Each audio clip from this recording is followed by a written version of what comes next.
He stood in our living room and told my mother to her face that he was glad the affair happened, because now he'd finally have a child of his own. He thought that was the end of the conversation. He had no idea that in the next few months, we would take away his job, his freedom, and his license to ever drive a car again. This is the story of how 3 kids destroyed the life of the man who broke their mother's heart, piece by piece by piece. That if you've ever watched someone you love get walked all over, and felt that fire building in your chest, this story is for you. Stick around, because what this family did next is one of the most methodical, ice-cold acts of justice you will ever hear. Hit subscribe, drop a like, and let's get into it. Hey, my name's Jordan. I'm 24 years old, and for the next 15 minutes I'm going to tell you exactly how my brother, my sister, and I took apart the life of the man who cheated on our mother, piece by piece, until there was nothing left of it. But before I get to the good part, you need to know how we got there. To understand how deep this betrayal cut, you have to understand what my mother had already survived. My mother spent 25 years married to my biological father, a manipulative man who slowly hollowed her out from the inside. When that marriage finally collapsed, she wasn't just leaving a husband. She was leaving behind 2.5 decades of walking on eggshells, of shrinking herself smaller and smaller to keep the peace. She came out the other side exhausted but free. I moved in with her not long after the divorce. She was rebuilding, slowly, carefully, the way you rebuild anything after it's been broken for that long. And then she introduced us to Chris. Chris was her new boyfriend. And here's the detail that should have set off alarm bells immediately. My mother worked as a corrections officer at the county jail. Chris was a former inmate. He'd done time for a DUI. I want you to sit with that for a second. The woman spends her career supervising people who've broken the law, and the man she falls for on the rebound is someone who's been on the other side of those bars. Looking back, it's almost poetic in the worst way. But at the time, none of us said anything. She was happy. After everything she'd been through, happy felt like enough. My brother, my sister, and I all moved in with Mom and Chris. And for a while, genuinely for a while, it wasn't bad. Chris and I bonded over video games. We'd sit up late, controllers in hand, talking about nothing in particular. He felt, for lack of a better word, normal. Like family. That illusion lasted until 2017. Because of his prior DUI, Chris had to check in regularly with his probation officer at the courthouse. It was routine. He'd go in, sign some paperwork, come home. Except one day he went in, and he didn't come home. We waited. We called. Nothing. Hours later, the phone finally rang. It was Chris, calling from Texas. Here's what had happened. The moment he walked into that courthouse, federal agents were waiting for him. His family, back in Texas, was under investigation for gang and drug trafficking. And Chris, it turned out, wasn't as clean as we thought. Years earlier, he'd been present in a vehicle during a drug handoff tied to that same family operation. The FBI had been building a case and his name was on the list. He was arrested on the spot and extradited to Texas. Now here's where things get complicated, because Chris made a deal. He agreed to testify against his own family in exchange for a reduced sentence. Part of that deal meant he was released, out on bond, waiting for the trial to eventually happen. Which meant technically he was free. Free to come home. My mother was distraught. Absolutely gutted. But instead of walking away from a man who had just revealed an entire hidden criminal past, she stayed on the phone with him. Week after week. Working out what their life would look like when he came back. He did come back. His old job at a Dairy Queen, where he worked as store manager, took him back. Life on the surface resumed. And that's when the drinking started. Chris had never exactly been a stranger to alcohol. The DUI made that clear enough. But after Texas, after the arrest, after the weight of an upcoming federal trial hanging over his head, it got worse. Much worse. We're talking half a 24-pack of beer. In a single day. Every day. And Chris was not a fun drunk. He wasn't the guy who got giggly and fell asleep on the couch. He was mean. He picked fights. His words turned sharp and cruel, aimed at whoever was closest, usually my mom. It never crossed into physical violence, but words leave marks too, and his left plenty. For years, my mother made excuses for him. It's the stress of the trial. It's the pressure from work. He's not really like this. She'd absorbed so much dysfunction in her first marriage that this must have felt, in some twisted way, survivable. Familiar even, but everyone has a breaking point. One night, Chris came home absolutely wasted. My mom looked at him and asked the question she already knew the answer to. Have you been drinking? He didn't even bother denying it. That was it. She told him to leave. He went to stay with a friend and the plan was simple. He'd sober up and then he could come back. The next morning, my mother had us gather up a few of his things so he wouldn't need to step foot back in the house until he'd cleaned himself up. We had no idea we were about to find out exactly why he'd been drinking so much.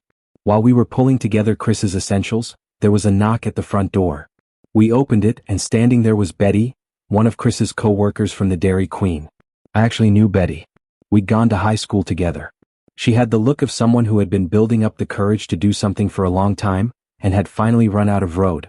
She asked to speak with my mom. Sat her down. Told her, please don't repeat where you heard this from. And then she told her everything. Chris was cheating.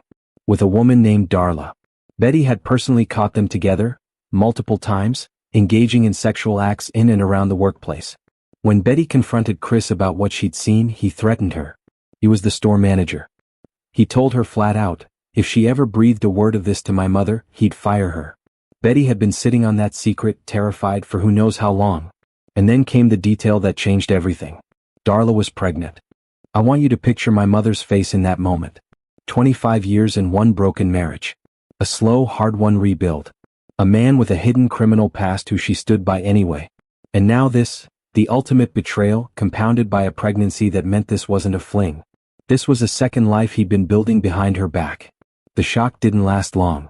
It turned into something colder and much more decisive. My mother didn't scream. She didn't cry in front of us. She just gave one instruction. Get every single one of his belongings. Take it all outside. Dump it in the alley. We didn't hesitate. My brother, my sister, and I moved through that house like a demolition crew, pulling his clothes, his shoes, his game controllers, everything, out into the alley behind the house. The lease was in my mother's name only. Chris had no legal right to that house, and after this, no moral claim to it either. While we worked, she called him. He didn't deny a word of it. He confirmed the affair. He confirmed the pregnancy. And then he said something that I don't think any of us will ever fully forget. He told her he was happy Darla was pregnant, because now he'd finally have a child of his own. My mother had made the decision years earlier not to have more kids. Her body had already been through enough carrying the three of us, and another pregnancy could have genuinely put her life at risk. Chris knew that, and he threw it back at her like a trophy. He never apologized. Not once. Not for the affair, not for the lie he'd been living, not for the cruelty of that final phone call. My mother arranged for him to collect his things from the alley, with a police officer standing by, just in case. And then he was gone. Here's the thing about my mom, she was done. Completely, finally done. She wanted to grieve, heal, and move forward without looking back. My brother, my sister, and I had a very different plan. First, his job. The Dairy Queen Chris worked at was an independently owned franchise, and the man who owned it also owned several other branches in the area, and he happened to be a close friend of the family.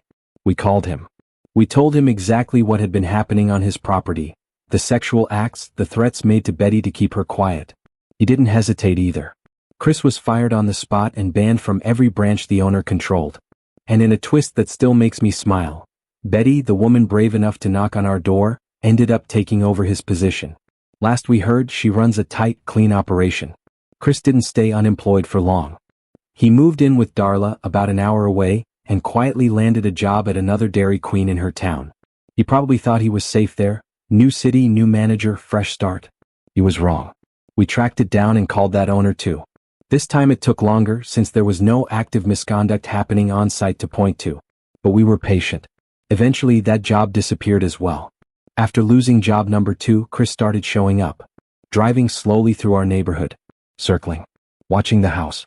We can only assume it was some mix of desperation and resentment over everything falling apart. Here's what he seemed to forget. Because of everything tied to the Texas case, his probation had never been lifted from the original DUI. He still did not have a valid driver's license. When he lived with us, that was never an issue. His job was local and we drove him whenever he needed it. But now, alone with nowhere else to turn, he was getting behind the wheel of Darla's car. We called the police. We described the vehicle. We told them exactly what we suspected, that the man driving it had no license, and asked them to pull him over the next time they spotted it in our neighborhood. A few weeks later they did exactly that. Chris was pulled over, driving without a license and intoxicated behind the wheel. Straight back to the local jail. But it didn't stop there. While processing the arrest, police searched the home where he'd been staying with Darla. Inside they found firearms. As a convicted felon, Chris was legally barred from being anywhere near weapons.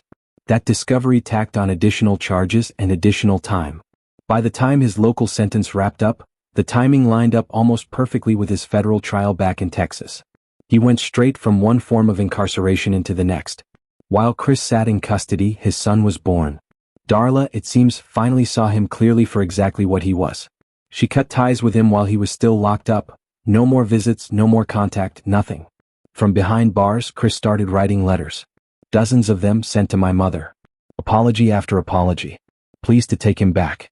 And in the same breath, sometimes the very same paragraph, excuses about how none of it had really been his fault. My mother read exactly 0 of the follow-up letters after the first few. She burned every single one. Picture Chris sitting in a cell, having just lost his job, his freedom, his license, and now his second family too. Everything he traded his first family for, gone. The woman he cheated with, gone. The child he claimed to want so badly, growing up without him. And on the other end of every unanswered letter, a family that had already moved on, watching flames curl the edges of his apologies before they ever finished reading them. That's not luck. That's not coincidence. That's what happens when the people you underestimate decide to stop being quiet. We moved out of state not long after. New house, new chapter, a long way from Texas and everything Chris left behind. My mom found someone new, someone who actually treats her the way she always deserved. I still live with her, and we spend our weekends slowly renovating the home we bought together. Chris got out of prison a few years back. Last anyone heard, he's in Kansas fighting a child support case Darla filed against him. Still running from consequences. Still losing. Justice doesn't always come from a courtroom. Sometimes it comes from 3 kids, a phone, and a family that refuses to let the people who hurt their mother just walk away clean. If this story made your blood boil and then made you smile by the end, smash that like button, and tell me in the comments, what's the most satisfying revenge story you've ever heard or lived through? Subscribe for more real stories of justice finally catching up to the people who thought they'd gotten away with it. See you in the next one.